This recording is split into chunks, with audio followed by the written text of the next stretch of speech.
지금 어디에 앉아 있습니까? 라는 제목으로 오늘 우리에게 주시는 하나님의 말씀은 마가복음 2장 13절부터 17절까지의 말씀입니다. 마가복음 2장 13절부터 17절, 신약 55면에 있습니다. 13절부터 제가 읽고요, 17절은 우리 다 함께 한 목소리로 읽도록 하겠습니다. 예수께서 다시 바닷가에 나가심에 큰 무리가 나왔거늘 예수께서 그들을 가르치시느니라.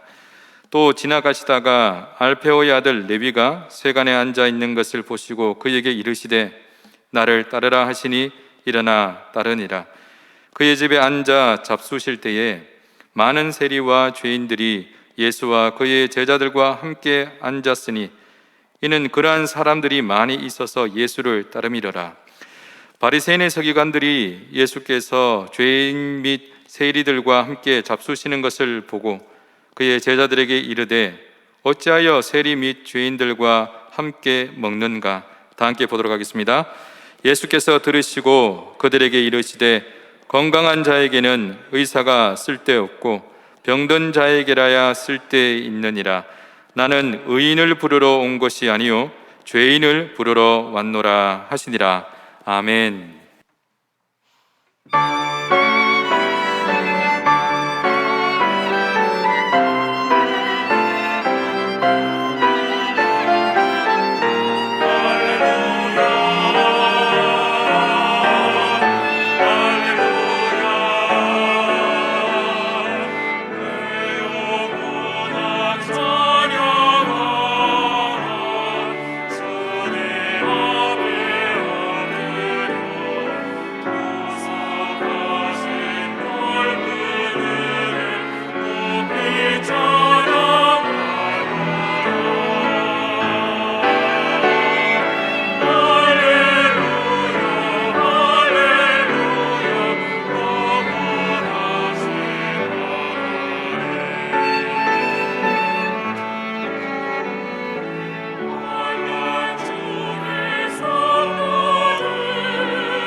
오늘 우리는 예수님의 제자가 된 이후로 인생의 획기적인 자리 전환을 하게 된 한 사람을 만나게 되는데 그의 이름은 레위라고 합니다. 레위. 근데 마태복음에는 그의 이름을 마태라고 부르고 있습니다. 레위가 마태가 된 것은 마치 사울이 예수님 만나고 사도가 된 이후로 바울로 이름을 개종한 것과 같은 것입니다. 그러니까 마태, 레위로 있다가, 레위라고 하는 본명으로 있다가 예수님의 제자가 되고 사도가 되면서 이후로 이 마태라고 하는 이름으로 바뀌게 된 것이죠. 그래서 다른 복음서에는 레위라고 적고 있는데 본인이 쓴 마태복음에는 마태라고 하는 이름을 가지고 있습니다. 왜 이 이름을 좋아할까요? 그것은 이 이름의 뜻이 마태, 하나님의 선물이다, 선물이라는 뜻입니다. 히브리어로 선물을 마타나라고 합니다. 마타나. 외우기 쉽도록 이 선물 네가 마타나, 뭐 이렇게 하면 외울 수 있겠죠. 마타나라고 합니다. 그 마태의 인생에 예수 그리스도는 아주 귀한 선물이었습니다. 선물과 같은 그런 분이었습니다. 바로 그 예수님을 만난 마태의 삶을 살펴보도록 하겠습니다. 그의 직업은 세리였습니다. 지금 같으면 아주 사람들이 선호하는 전문 직종에 해당되겠죠. 그러나 예수님 당시 이 세리는 많은 사람들에게 또 지탄을 받고 또 많은 사람들이 꺼려하는 그러한 직종이었습니다. 나병 환자는 질병으로 인해서 사람들이 멀리한다고 한다면 이 세리는 그가 하는 일 때문에 사람들이 멀리하는 그런 안타까운 사람들이 이 세리입니다. 왜 그럴까요? 왜 사람들이 이 세리들을 죄인 취급을 한 것일까요? 좀 더 자세하게 살펴보기를 원하는데, 로마 제국 하에서 황제가 각 그 식민지 나라에 총독을 파견을 합니다. 이 빌라도 총독이 그런 사람이죠. 그러면 이 총독이 거기서 해야 되는 가장 중요한 직무, 의무가 뭘까요? 그 식민지, 그 나라의 피정복민들에게로부터 이 세금을 포탈해내는 것, 또 많은 세금을 뜯어내는 것이 바로 그들의 임무였습니다. 자, 왜 그랬냐? 이 세금을 가지고, 그들이 거두어들인 이 세금을 가지고 로마 군대를 운영을 하고 또 길 닦는 데 쓰고 또 자기들의 어떤 각종 사업에 사용을 했습니다. 로마 시민들의 그 안녕과 평화, 그 평화를 위해서 피정복민들, 그러니까 식민지에 있는 백성들의 그 고혈을 짜낸 거죠. 이게 팍스 로마나입니다. 피스. 그러니까 자기들의 평화를 위해서 다른 피정복민들에게 이 피를 짜내는 것이죠. 자, 그런 과정에서 이 주민들이 내야 되는, 이 피정복민들이 내야 되는 그 세금이 아주 다양합니다. 가장 기본적인 세금이 소득세입니다. 각 사람의 소득세인데 1년에 1%를 냅니다. 아주 싸죠? 여러분들은 몇 프로 냅니까? 1%의 소득세를 내는데 이 정도면 너무 싸지 않은가라고 생각이 되는데, 이거는 그냥 대외적으로 과시하기 위한, 우리 이 정도밖에 안 낸다라고 하는 과시하기 위함이고, 그 이후로 이면에 있는 많은 세금의 종류들이 있습니다. 수출입을 하는데 관세가 부과되고, 또 농장을 가지고 있는 지주들 같은 경우는 곡물을 생산했을 때 그 곡물의 10%를 또 로마가 가져갑니다. 그리고 특산물에 해당되는 포도주나 올리브 기름 같은 거, 이런 것들은 20%, 생산의 20%를 세금으로 가져갑니다. 장사하는 분들은 그 매출의 총 액수에 따라서 이 부가세가 붙습니다. 그런데 그 할증이 붙습니다. 적은 사람은 적게, 많은 사람은 많이, 그렇게 차등해서 지불을 해야 되고, 또 기본적인 재산세, 그리고 긴급하게 무슨 어떤 사업을 할 때 그 사업과 관련되는 그 세금을 또 매기죠. 부동산과 각종 상거래, 금융거래를 통해서 발생하는 그 과정에서 또 세금을 걷어냅니다. 성전에도 성전에 내는 세금이 있듯이 또 그 성전에 내는 그 동전이 따로 있는데, 그 동전을 바꾸기 위해서 또 환전을 하기 위한, 또 환전을 하는 과정에서 나오는 수익에 대한 세금을 또 뜯어갑니다. 심지어는 또 국경을 넘나드는 그 과정에서 통행세를 냅니다. 로마 시민은 내지 않습니다. 근데 피정복민들이 국경을 넘어갈 때 또 통행세를 냅니다. 이러한 것들이 예수님 당시 로마 제국이 피정복민들에게 매긴 세금의 종류라고 볼 수 있는데요. 그런데 이 종류들을 이렇게 면면을 자세히 살펴보면 이게 그렇게 부당하거나 과한 것 같지는 않습니다. 왜냐하면 지금 저와 여러분들도 알게 모르게 이 세금을 내고 있다는 사실입니다. 공항을 이용할 때 공항세, 예? 또 통행세, 또 고속도로 행행할 때 세금 다 내지 않습니까? 그런 것들이 다 세금인 것이죠. 근데 문제는 이 당시 이것을 징수하는 과정에서 많은 부조리들과 또 과중한 어떤 세금이 부과된다고 하는 것이죠. 왜 그러냐? 세금을 이 총독이 그 세금을 거둬들이는데 총독이 직접 하지 않습니다. 자기들의 이미지를 위해서인지 직접 하지 않고 유대 땅에 있는 유대인 중에서, 이 유대 거민들 중에서 또 그 지역을 잘 아는 주민 중에서 한 명을 포섭을 합니다. 그래서 그 사람을 통해서 세금을 거둬들이는 거죠. 과거 우리나라 같으면 일제의 앞잡이 노릇을 하는 그런 사람이 지역마다 한 사람씩 있는 것입니다. 그 사람을 세리장이라고 하는데, 이 라틴어 그 당시 용어로는 퍼블리카누스라고 합니다. 영어로 퍼블리션, 이게 세리라는 뜻이죠. 자, 바로 이 세리장인데, 이 퍼블리카누스는 그 지방을 잘 아는 사람입니다. 그 지방에 있는 사람들을 잘 압니다.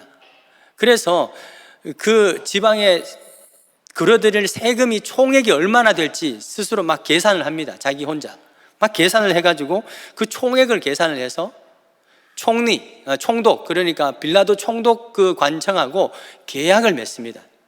예를 들면 이겁니다. 내가 가버나움이라고 하는 지역에서 한 해 세금을 한 1000세켈을 이제 내가 당신에게 드리겠습니다. 계산을 해보니까 아마 그 정도 나오는 거죠. 1000세켈을 드리겠습니다 라고 하면 그 총독과 계약을 하는 거죠. 오케이 라고 합니다. 그런데 이 세리장은 또 자기가 직접 거두러 다니지 않습니다. 그것에 대한 하도급을 줍니다. 그 하도급 세리들이 많이 있습니다. 그 하도급 세리들을 또한 모집하기 위해서 이 자기가 계산한 그 총액을 공지를 하죠.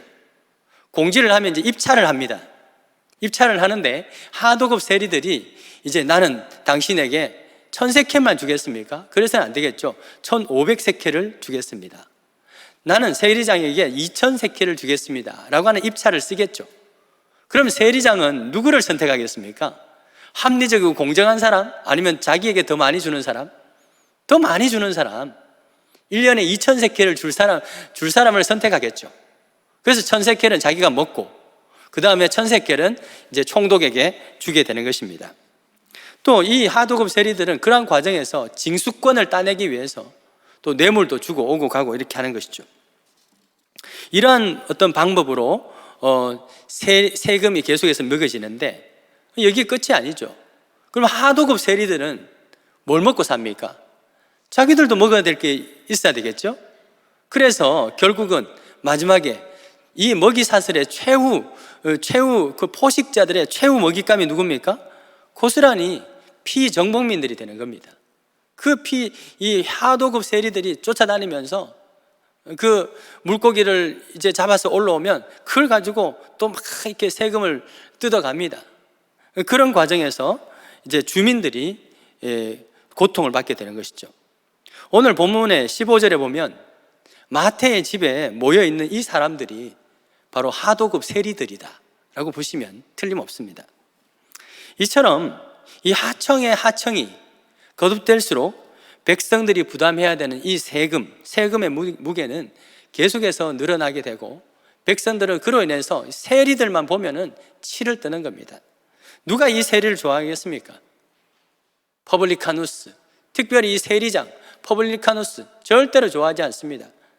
그래서 BC 3세기경에 그리스에 아주 유명한 시인이 한 분 있는데 데오크리투스라고 하는 시인입니다. 이 시인에게 어떤 사람이 물었습니다. 이 세상에서 가장 나쁜 짐승이 누구입니까? 무엇입니까? 라고 했더니 이 시인이 하는 말이 산에 가면은 곰하고 사자하고 제일 나쁘다. 그런데 도시에 가면 세리가 제일 나쁜 짐승이다 라고 말을 했다는 것입니다. 여러분, 더구나 마태는 어떤 사람입니까? 세리장이죠. 지금 오늘 본문에 보면 이 세금을 하는 그 자리에 앉아 있는 것을 보게 됩니다. 그 세관 자리에 앉아 있는 것을 보면 이 마태는 분명히 세리장입니다. 삭개오도 세리장이었죠. 이 세리장, 어떤 과정에서 여기까지 올랐을까요? 그도 역시 과거에는 하도급 세리였을 것입니다. 그런데 어떻게 하다 보니까 세리장까지 올랐다라는 것이죠. 그렇다면 일반인들이 이 세리장을 보면서 어떤 생각을 할까요? 야, 저 인간 진짜 그동안 많이도 해먹었구나, 이런 생각을 하지 않을까요? 분명히 그런 생각을 합니다. 진짜 산에서 곰과 사자보다 더 나쁜 짐승으로 여기고 있지 않겠습니까? 그래서 이 한마디로 이 세리라고 하는 것은요, 유대 땅에서 유대인들이 가장 중요한 것은 돈보다는 명예입니다. 잠언에도 돈보다는 명예를 소중하게 하라라는 말씀이 있죠. 그래서 유대 사회에서 가장 중요한 것은 돈보다 명예입니다. 여기서 말하는 명예라고 하는 것은 뭐 세속적인 명예를 말하는 것이 아니고 하나님의 백성으로서 지켜야 되는 그런 가치관, 그런 가치, 하나님의 자녀라고 하는 그 가치를 지키는 것, 존엄성, 이것을 보고 명예라고 하는데, 그것을 지키는 것이 바로 유대 사회의 중요한 명예입니다. 그래서 율법을 지키는 거죠. 그래서 나그네가 왔을 때 대접을 하는 것, 아무것도 없어도 대접을 하는 것, 이것이 뭡니까? 하나님의 백성으로서 율법을 지키면서 그 명예를 지키는 겁니다. 그런데 이 세리는 뭐냐 하면 명예보다 돈을 선택한 사람이죠. 하나님의 율법과 계명보다는 돈을 선택한 사람이 바로 세리들입니다. 그렇기 때문에 유대 사회에서 사람들은 세리를 쳐다볼 때 짐승 보듯 하고 죄인 보듯 쳐다보게 되는 겁니다. 아주 냉소적인 시선으로, 차가운 시선으로 보지도 않습니다. 보려고도 하지 않습니다. 바로 그러한 상황이죠. 그런 그 세리 마태를 오늘 예수님께서 보고 계신다, 쳐다보셨다라고 하는 것이죠. 그런데 그냥 본 것이 아닙니다. 매우 관심 있게 쳐다보셨습니다. 바로 보셨다라고 하는 헬라어 용어가 그냥 보는 것이 아니라 관심 있게 보셨다라고 하는 그 용어를 사용하고 있습니다. 14절 보실까요? 예수님께서 지나가시다가 레위가 세관에 앉아 있는 것을 보게 됩니다. 여기서 지나가시다가 보셨다라고 하는 이 용어는 어떤 뜻일까요? 우연히 그냥 봤다, 이런 뜻이 아닙니다. 당시 랍비들은 사람들을, 무리들을 모아서 앉아서 가르치기도 하지만 길을 가면서 여러 가지 사물을 보면서, 예수님도 그렇게 하셨죠. 비유를 말씀하실 때 공중에 나는 새를 보고 또 들에 핀 꽃과 백합화를 보면서 그렇게 가르치셨듯이 랍비들은 사람들을 데리고 다니면서, 지나가면서, 길을 가면서 가르치셨습니다. 그렇다면 오늘 예수님께서 지나가시다가 라고 하는 것은 오히려 예수님께서 무리들에게 이 천국 복음을 가르치고 계셨다라고 하는 것을 뜻하는 말이죠. 이를 볼 때 지금 이 상황은 오히려 예수님께서 천국 복음이라고 하는 아주 중요한 가르침을 하시다가 그것을 멈추시고, 그 발걸음을 멈추시고 지금 마태를 보고 계신 겁니다. 예수님께서 아주 중요하게 생각하시는 그 가르침의 그 행위를 멈추시고 지금 마태를 보고 계신 것이죠. 그냥 보신 것이 아니다, 우연히 지나가다가 본 것이 아니다라고 하는 것입니다. 자, 그렇다면 예수님은 지금 마태에 무엇에 마음이 끌린 걸까요? 지금 마태에 무엇을 보고 있는 것일까요? 대부분의 사람들은 마태를 볼 때 겉모양을 봅니다. 그러면서 경멸과 그 미움의 시선으로 보는데, 이런 거죠. 어떻게 인간으로 태어나가지고 저런 짓을 할 수 있을까? 어떻게 형제, 친구들의 등골을 빼먹는 그런 직종을 할 수 있을까? 라고 하는 차가운 시선으로 그를 보아왔을 것입니다. 그러나 오늘 예수님의 시선은 그들과 달리 매우 따뜻했던 것을 우리는 본문을 통해서 보게 되는데, 왜 그러냐면 그의 겉모습을, 하는 일을 보지 않고 지금 그의 중심을 보고 있기 때문입니다. 지금 마태의 중심은 어떻습니까? 마태의 중심에는 지금 마음은, 이 심령은 매우 요동치고 있는 것을 우리는 짐작해 볼 수 있는데요, 오늘 본문을 기술하면서 이렇게 기록하고 있습니다. 마태를 만나기 직전에 예수께서 무리들을 가르쳤다. 그리고 나서 마태와 접근하고 있는 것을 보게 됩니다. 무리를 가르쳤다라고 하는 것과 연장해서 기록하는 것을 봤을 때 이것은 뭐냐면 예수님의 이 복음의 가르침이 마태에게 영향을 미쳤다고 하는 것을 암시하고 있는 것입니다. 마태는 예수님의 그 가르침의 말씀을 어떤 식으로든 들었을 것입니다. 그리고 나서 마음에 이런 마음이 생긴 것입니다. 내가 지금 여기 앉아서 뭘 하고 있는가? 내가 도대체 무엇을 위해서 이 자리에 지금 앉아 있는가 하는 양심의 소리가 고동치기 시작한 것입니다. 특별히 이 마태는 마태복음을 보면 복음서 중에서 가장 구약 성경을 많이 인용합니다. 그런 거 봤을 때 이 마태는 구약 성경에 대해서 매우 해박한 지식을 이미 가지고 있는 사람입니다. 실제로 세리장쯤 되면 언어도 몇 개국을 합니다. 그리고 그 문화도 알고 지식층의 나름대로 지식층의 사람입니다. 자, 그래 봤을 때 마태는 아마도 이사야서 33장 15절 16절 말씀이 예수님의 말씀을 들으면서 떠올랐지 않을까 충분히 우리는 짐작해 볼 수 있는데요. 이런 말씀입니다.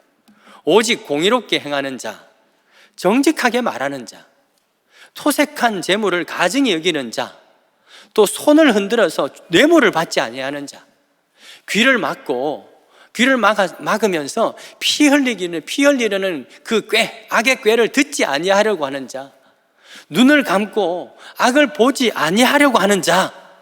16절에 바로 그런 자가 어디예요? 높은 곳에 거하리니. 바로 그런 자가 15절에 있는 그런 악을 거절하는 자, 이런 자들이 높은 곳에 거하리니, 그 높은 곳은 어떻게 해요? 견고한 바위와 요새가 되며 그에게 양식이 공급되고 물이 공급된다, 끊어지지 않도록 공급된다라고 하는 하나님의 그 은혜를 기록하고 있는 것이죠. 여기서 말하는 이 높은 곳이라고 하는 것은요, 시온산, 성전이 있는 곳을 말하고, 궁극적으로는 저 높은 하나님 나라, 천국을 말하는 것입니다. 세속적 의미로서의 높은 것은 뭡니까? 높은 자리죠. 사람들이 다 오르고 싶어하는 그 자리를 의미합니다. 그래서 그곳에 오르기 위해서 이 이사야서 말씀과는 반대되는 행위를 하죠. 공의롭지 못하게 행하고 정직하지 못하게 하고 약자의 재물을 토색해서 부를 축적하고, 그러면서 뇌물을 주고 오고 가기도 하고, 때로는 경쟁자를 짓밟고 피를 봐서라도 그곳에 오르려고 하는 것이 바로 세속적인 높은 자리입니다. 모르긴 해도 마태도 그런 과정을 통해서, 그런 지난 세월 동안 이런 일을 통해서 이 자리까지, 세리장의 자리까지 올랐을 것이라 예상할 수 있는 것이죠. 그런데 막상 그 자리에 앉아 보니까 마음이 어땠을까요? 가만히 앉아서 옛날에는 세금 거둔다고 막 다녔는데 이제는 그렇게 하지 않아도 되고, 하도급 세리들이 갖다 바치는 그런 토색한 재물을 받는 그 자리에 앉아 있으니까 기분이 마태가 어땠냐 하는 것이죠. 아, 이제 모든 걸 다 이루었다, 이런 생각이 들었을까요? 아니죠. 만약 그런 생각을 가지고 이 자리에 앉아 있었다면 예수님은 그를 위해 발걸음을 멈추고 그를 쳐다보지 않았을 것입니다. 그는 예수께서 가르치는 그 천국 복음을 듣고 그동안 살아온 인생을 돌아보면서 후회하고 갈등하는 그 마음이 일어나기 시작한 거죠. 지금까지 살아온 자신의 인생을 돌아보면서 회개하는 마음의 그 움직임이 일어나기 시작한 것입니다. 그러면서 지금 내가 이 자리에서 뭘 하고 있는가? 내가 진짜 원했던 자리가 바로 이러한 자리인가? 하는 마음들이 일어나기 시작한 것입니다. 오늘 말씀 17절 보십시다. 17절 보면 예수께서 마태의 이 경우를 예를 들어가지고 이렇게 말하죠. 건강한 자에게는 의사가 쓸데없고 또 병든 자에게 쓸데있고 나는 의인을 부르러 온 것이 아니라 죄인을 부르러 왔다 라고 하는 말씀하신 것을 봤을 때 마태는 분명히 예수님의 가르침을 듣고 스스로 내 영혼이 병들었구나, 나는 죄인이구나 라고 하는 것을 깨닫고 있는 중에 그 마음을, 그 중심을 예수께서 보시고 그 중심의 마음, 양심의 소리를 예수님께 들으시고 예수님은 당신의 그 걸음을 멈추시고 그를 보고 계시는 것입니다.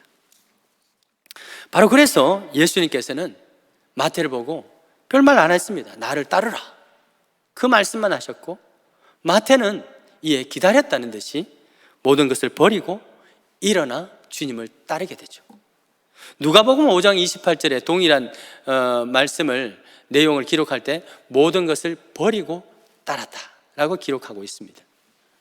사랑하는 여러분, 우리는 이번에 마태와 같은 사람을 찾기 위해서 주님의 시선으로 우리 주변을 돌아보는 그런 기회를 가지려고 합니다.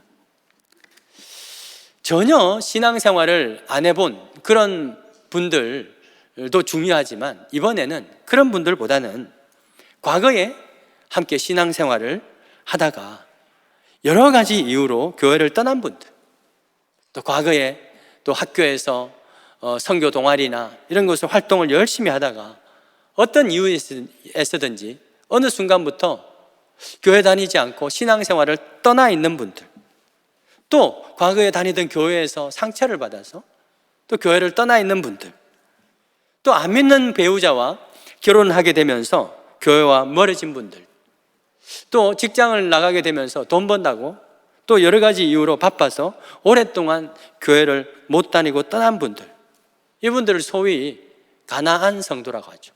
가나안, 안 나가. 신앙은 기본적으로 있습니다.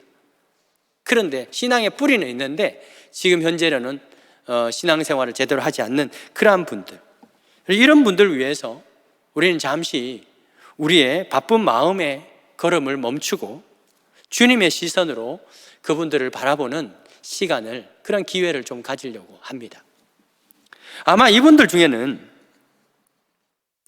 하나님께서 어떤 연고이든지 마음을 움직이고 있는 분들이 있을 겁니다. 지금 앉아있는 그 자리에서 이런 마음을 가진 분들, 내가 지금 여기에서 뭘 하고 있는 건가? 내가 지금 이 자리에 앉아서 뭘 하고 있는 건가? 내가 지금까지 무엇을 위해서 살아왔던가? 라고 하는 생각에 다시 옛날 신앙생활하던 그 추억에 잠겨서 다시 주님께로 돌아가고 싶어 하는 그런 마음이 있는 분들이 반드시 있을 것이고, 또 이번에 그분들이 어떤 분인가 찾아내기를 원하는 것입니다. 이런저런 이유로 오랫동안 교회를 떠나서 지금은 돈을 버는 자리, 또 쾌락의 자리, 즐거움의 자리에 앉아 있다가, 그래 있다가도 문득 신앙생활했던 그 예배의 자리를 그리워하는 그러한 분들이, 또 그래서 교회로 돌아가고 싶고 그때 함께 신앙생활했던 그 친구들이 그립고 하는 그런 분들이 분명히 있습니다. 자신의 영혼이 그동안에 돌아보니까 자신의 영혼이 병들었다, 나는 죄인이다 라고 느끼고 의사이신 그 예수님이 지금 필요하다고 느끼는 분들이 우리 주변에는 반드시 있을 겁니다. 아마 지금 이 시간에도 여러분 떠오르는 분들이 있을 것입니다. 우리는 그동안 그분들께 무관심했습니다. 그런데 주님께서는 그분들께 지금 관심을 가지라고 오늘 말씀을 통해서 우리에게 도전을 주시는 겁니다. 이분들의 특징은 뭐냐 하면 스스로 움직이지 못한다는 것이죠. 그래서 우리는 마치 중풍병 친구를 주님께 데리고 오기 위해서 4명의 친구가 합력한 것처럼 이분들을 다시 주님 앞으로 데리고 오기 위해서 4명의 합력이 필요한 것이죠. 모든 결과는 성령님께 맡겨드립니다. 단지 우리는 마태와 같이 영적으로 준비된 그 영혼들, 갈급한 그 영혼들, 정말 주님이 필요하다고 느끼는 그 영혼들, 내 영혼이 지금 어떻게 하다 보니까 병들었구나 라고 스스로 느끼고 자가 진단을 하고 있는 그분들을 찾아내고, 그분들을 위해서 우리의 마음의 발길을 잠깐 멈추고 그분들을 주님의 시선으로 쳐다보기를 원하는 것입니다. 그리고 주님의 그 사랑의 온기를 그분들에게 전하고 싶은 것이죠. 자, 그렇게 해서 그분들이 만약에 100% 되면 좋겠지만 그분들 중에서 우리가 그렇게 사랑의 온기를 전한 분 중에서 만약에 마태처럼 주님을 따르는 제자가 다시 되었을 때 어떤 일이 생기는 줄 아십니까? 우리가 기대하지 않았던 뜻밖의 놀라운 수확을 거둘 수 있다라고 하는 것이죠. 15절 말씀 보십시다. 15절 말씀 보면 마태가 예수님을 초대합니다. 그리고 제자들을 초대합니다. 그런데 그 집에는 마태만 있는 것이 아니라 또 그 집에는 예수님과 그 제자와 마태만 있는 것이 아니라 수많은 세리들과 죄인들이 함께 초대되었다는 것이죠. 이분들이 누굽니까? 바로 이 마태의 하도급 세리들, 그 죄인들인 것입니다. 얼마 전까지만 해도 이 자리는 어떤 자리였을까요? 아마도 술자리, 유흥의 자리였을 것입니다. 세리장 마태가 하도급 세리들을 모아가지고 함께 유흥을 즐기면서 어떻게 하면 더 많은 돈을, 세금을 뜯어낼 수 있을까? 그 악을 도모하고 악인들의 그 꾀를 따르던 그러한 자리였을 것입니다. 인간으로서 지켜야 될 그 명예에는 관심이 없고 오직 돈밖에 모르는 그 오만한 자들의 자리였을 것입니다. 그랬던 자리가 오늘 가장 복 있는 사람들의 자리로 변화된 것. 왜 그럴까요? 그곳에 누가 계시기 때문에? 예수님이 함께 있기 때문에. 예수님의 다른 제자들이, 예수님을 따르는 제자들이 함께 있기 때문에. 죄인들과 함께 술을 먹고 유흥을 하던 그 자리가 예수님과 함께 먹는 그 성찬의 자리로 변화되게 된 것입니다. 더럽고 음탕한 이야기가 오고 가던 그 자리가 오늘은 예수님의 말씀을 함께 즐거워하고 묵상하는 그런 복의 자리, 복된 자리가 된 것이죠. 여러분, 이것을 셀전도, 우리 셀교회죠, 셀전도에서 이러한 파티를 부르는 이름이 있습니다. 이 파티를 바로 마태 파티라고 합니다. VIP를 집에 초청을 하고 또 성도들, 그 셀원들이 함께 VIP를 초청하는 그러한 어떤 가정에서 초대하는 전도 파티를 마태 파티라고 해요. 사랑하는 여러분, 마태 한 사람이 예수님을 따르게 되자 그러한 많은 사람들이 예수를 따르게 되는 놀라운 수확을 거두게 된 것이죠. 15절 한번 보실까요? 15절 보면 이는 그러한 사람들이 많이 있어서 예수님을 따랐다. 그러하다? 뭐가 그러하다는 겁니까? 마태와 같은 사람들이 많았다는 것입니다. 돈 버는 자리만 쫓아다니던 사람, 그래서 돈은 좀 벌었는지 모르겠지만 그런 과정에서 인생의 가장 소중한 것을 잃어버린 사람들이 많다는 겁니다. 가정도 잃고 또 평판도 잃고 명예도 잃고 그랬던 사람들이 주변에 많다는 것입니다. 특별히 과거에 신앙이 있었던 사람들 중에서 말이죠. 그 사람들이 이 자리에 오르기만 하면 이 자리에 오르기만 하면 행복할 줄 알았는데 오히려 더 외롭고 허무하고 고독감을 느끼는 그러한 사람들이 우리 주변에 많이 있다라고 하는 것이죠. 겉으로는 안 그런 척합니다. 나는 뭐 괜찮아. 허세를 떨지만 사실은 남 모르는 곳에서 눈물 흘리면서 과거에 신앙생활할 때 눈물을 흘리면서 기도했던 그 시간을 추억하고 있는 그러한 가난한 성도들이 우리 주변에 혹시 생각나는 분들이 없습니까? 많이 있다는 것이죠. 이런 마음을 가진 분들은, 이러한 심령을 가진 분들은 어떤 사람입니까? 가난한 마음의 소유자입니다. 자신의 지나온 인생 전체를 부정하고 있는 그런 가난한 마음의 소유자이죠. 마태가 바로 그런 사람이었습니다. 누가복음 5장 28절에 마태는 모든 것을 버리고 주님을 따랐다 라고 이렇게 기록하고 있는데요, 모든 것을 버렸다는 것은 무슨 의미일까요? 그가 지금까지 살아온 모든 인생 전체를 부정했다는 겁니다. 그것을 버렸다는 겁니다. 이렇게 사는 건 정말 아니지 않는가 라고 하는 그런 자기 부정이 일어났다라고 하는 것이죠. 그런데 예수님은 주님을 따를 수 있는 사람이 바로 이런 사람이다 라고 말씀하십니다. 마가복음 8장 34절에 예수께서 무리들과 제자들을 보시고 이렇게 말씀하십니다. 누구든지 나를 따라오려거든 뭘 부인하고? 자기를 부인하고 자기 십자가를 지고 나를 따르라. 그런 사람만이 나를 따를 수 있다 라고 말씀하시는 것입니다. 스스로 나는 문제없다, 내가 무슨 문제 있냐, 나는 건강하다 라고 하는 사람에게는 의사가 쓸데없는 것처럼 나는 스스로 내가 무슨 죄인이냐, 나만큼 살아봐라, 나만큼만 의롭게 살아봐 라고 하는 분들에게는 그분들에게는 예수님이 필요 없는 겁니다. 예수님이 필요하지만 그분들이 예수님을 거절하는 것이죠. 그런데 우리는 지금까지 사실 이런 분들 또 전도하려다가 또 실패하고 막 전도하긴 해야 되는데 실패하고 애쓰다가 이렇게 말이죠. 나는 전도에 소질이 없나 봐. 나는 전도에 은사가 없나 봐. 이렇게 해서 낙심하셨다면 이번에는 지금 우리가 시급한 사람 누굽니까? 마태와 같은 사람, 그러한 사람, 심령에 가난한 그러한 마음들, 지금 어떤 연고에든지 그 심령에 가난해져 있는 그 영혼들을 찾아내는 겁니다. 그 영혼들의 마음을 두드리는 겁니다. 열리도록.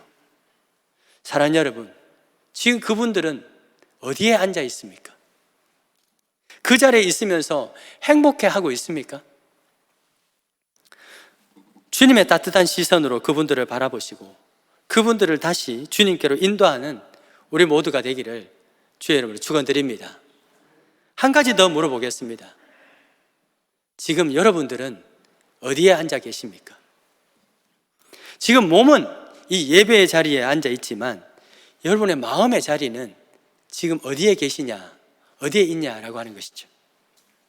여전히 재물의 자리, 쾌락의 자리, 또 세속적인 높은 자리에 여러분의 마음이 자리 잡고 있지는 않습니까? 예수를 따르는 수많은 무리들처럼 몸은 예수님과 함께 있고 예수님과 함께 앉아 있지만 그들의 마음은 여전히 높은 자리, 좌의 자리, 우의 자리, 누가 더 높냐라고 하는 그런 마음, 다른 곳에 마음이 있지 않습니까? 이 시간 우리가 추구하는 모든 것을 부정하고 우리가 져야 될 그 십자가를 지고 주님을 따르기로 결단하는 귀한 은혜의 시간 되기를 주의 이름으로 축원드립니다. 세속적 가치관을 버리기를 바랍니다. 죄의 자리, 오만한 자리를 박차고 일어나는 결단이 있기를 주의 이름으로 축원드립니다.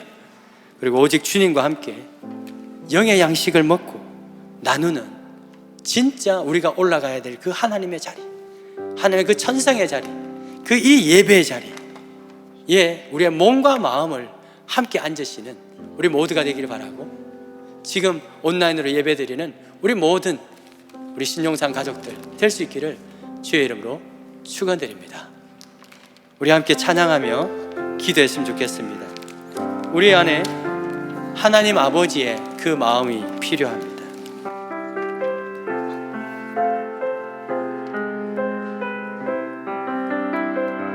아버지, 당신의 마음이 있는 곳에 나의 마음이 있기를 원해요. 아버지,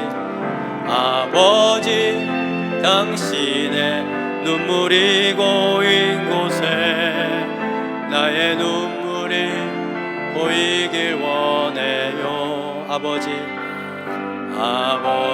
당신이 바라보는 영혼에게 나의 두 눈이 향하길 원해요. 아버지, 당신이 울고 있는 어두운 땅에 나의 두 발이 멈추길 원해요. 나의 마음이 아버지의 마음 알아. 내 모든 뜻 아버지의 뜻이 될 수 있기를 나의 온몸이 아버지의 마음 알아. 내 모든 삶 당신의 삶, 나의 마음이